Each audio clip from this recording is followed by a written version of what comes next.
ഇന്ന് തേനെടുക്കുന്നൊരു വീഡിയോയുമായിട്ടാണ് വന്നിട്ടുള്ളത്. വീട്ടിലെ പഴയ മീറ്റർ ബോക്സ് ഒന്ന് ഇളക്കി നോക്കിയപ്പോൾ അതിൽ ധാരാളം തേനുണ്ടായിരുന്നു.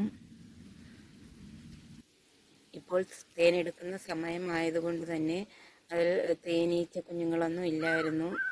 നിറച്ച് തേനുണ്ടായിരുന്നു. നമ്മൾ ആ പെട്ടിയുടെ അടപ്പൊന്ന് ഇളക്കി മാറ്റിയപ്പോൾ തന്നെ തേന് അതിൽ നിന്ന് ഒലിച്ചിറങ്ങുന്ന ഒരവസ്ഥയായിരുന്നു ഉണ്ടായിരുന്നത്.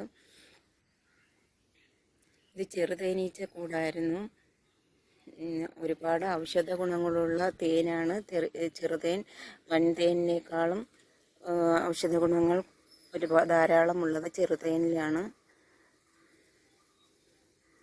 ശാസ്ത്രീയമായിട്ട് തേനെടുക്കുന്ന രീതിയൊന്നും ഞങ്ങൾക്കറിയില്ലായിരുന്നു.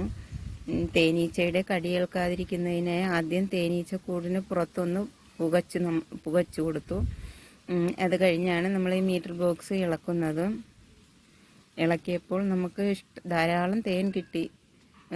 പിന്നെ കുറച്ച് നഷ്ടപ്പെടുകയും ചെയ്തു. കാരണം അത് ഇളക്കി എടുക്കുന്ന സമയത്ത് തന്നെ ഭിത്തിയിലൂടെ അത് ഒലിച്ചിറങ്ങിപ്പോവുകയുണ്ടായി.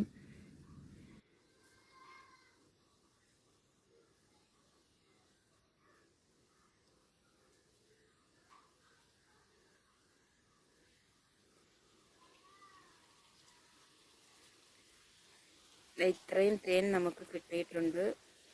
ഇനി ഇത് നമുക്ക് നല്ല വൃത്തിയുള്ളൊരു കോട്ടൺ വെള്ള തുണിയിൽ പിഴിഞ്ഞെടുക്കണം.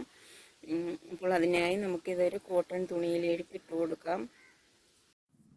തേൻ ഇതുപോലെ ഞാൻ പിഴിഞ്ഞെടുത്തിട്ടുണ്ട്.